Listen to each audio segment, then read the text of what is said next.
Hola a todos, soy Paula Espinosa y bienvenidos una vez más a Panorama Internacional. Cuba experimenta las protestas y manifestaciones más grandes de los últimos 60 años en la isla. La escasez de comida, medicinas y las violaciones a los derechos humanos han ocasionado que miles de cubanos tomen las calles. Para conocer un poco más sobre el tema, tenemos como invitado al docente Juan Carlos Liendo Cono, quien tiene una maestría en Relaciones Internacionales, es especialista en Seguridad Nacional, Inteligencia y Política, analista y consultor en riesgos de políticos y de seguridad y profesor de la carrera de Relaciones Internacionales en UCIT. Hola Paula, un gusto de verte nuevamente y listo para tus preguntas, que siempre son muy inteligentes y desafiantes. Muchas gracias, profesor.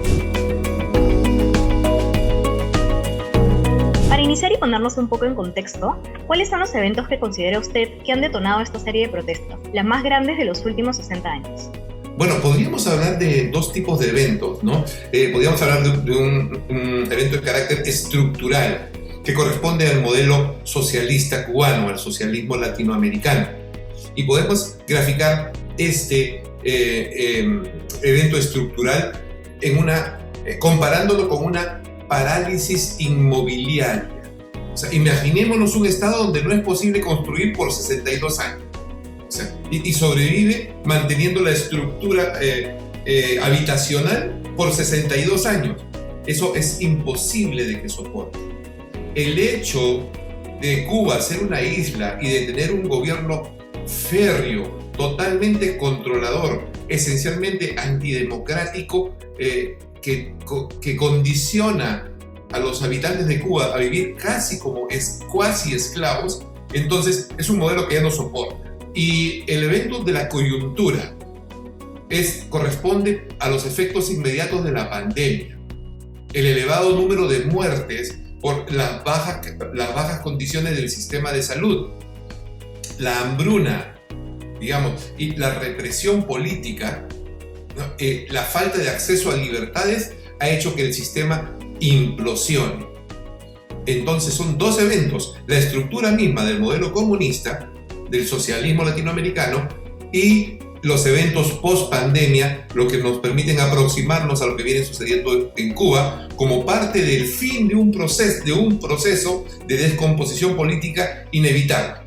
Y dicho esto, profesor, ¿usted considera que estas protestas van a tener por fin un cambio determinante en la situación política o van a terminar siendo unas manifestaciones más que el gobierno va a reprimir, el pueblo va a tener miedo y la situación va a seguir igual?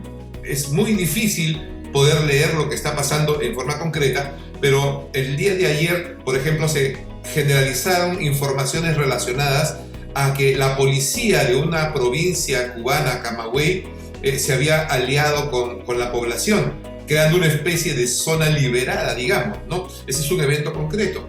Y mientras se difundía esto, el presidente de Cuba lanzaba un anuncio donde permitía el libre acceso de medicinas, alimentos y artículos esenciales de vida sin restricción de peso, en forma temporal, ¿no? Hasta fines de año. Esa última medida es clave, porque una vez que se permita a Cuba el ingreso libre de alimentos, medicinas o productos esenciales de vida, va a ser imposible detenerlo. Entonces, a tu pregunta, Paula, lo que estamos viendo es la previa a lo que vendría a ser una perestroika al socialismo latinoamericano que se está iniciando en Cuba. No sé cuánto va a durar, pero sí se evidencia como un proceso irreversible. Sabemos también que Estados Unidos tiene un papel muy importante en América Latina. Entonces, ¿cree usted que el bloqueo económico por parte de los Estados Unidos es un factor determinante para la crisis tanto económica como social en Cuba? El llamado bloqueo económico básicamente es un bloqueo fundamentalmente político de 62 años. Si ese bloqueo se ha mantenido durante 62 años, ¿por qué no se mantiene en 63, 64 o 65? El bloqueo no es determinante. Lo determinante es la inoperatividad del modelo. El modelo ya no funciona. La verdad es que la pandemia ha acelerado el proceso de descomposición del modelo. Luego, tenemos acá dos cosas. ¿Qué está fallando? ¿O el modelo o el bloqueo? Está fallando el modelo. Ya no lo resiste más.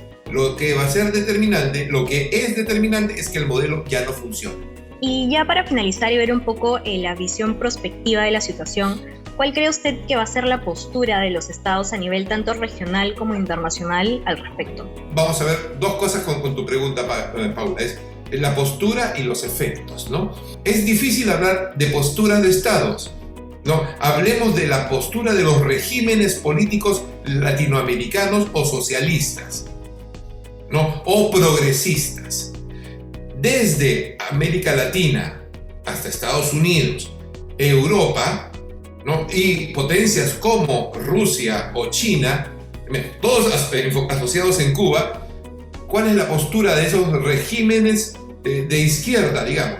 Es el silencio, ¿no? Básicamente el silencio o un tibio apoyo de los más dependientes, como es el caso de Bolivia o Venezuela. La postura de los regímenes políticos asociados con el socialismo latinoamericano, en conexión directa con la proyección política de Cuba, van a tratar de minimizar o silenciar los acontecimientos.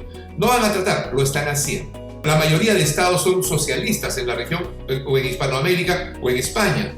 Entonces vemos el siguiente fenómeno. Los regímenes que tienen el poder con mayoría socialista están mudos, tibios o apoyo.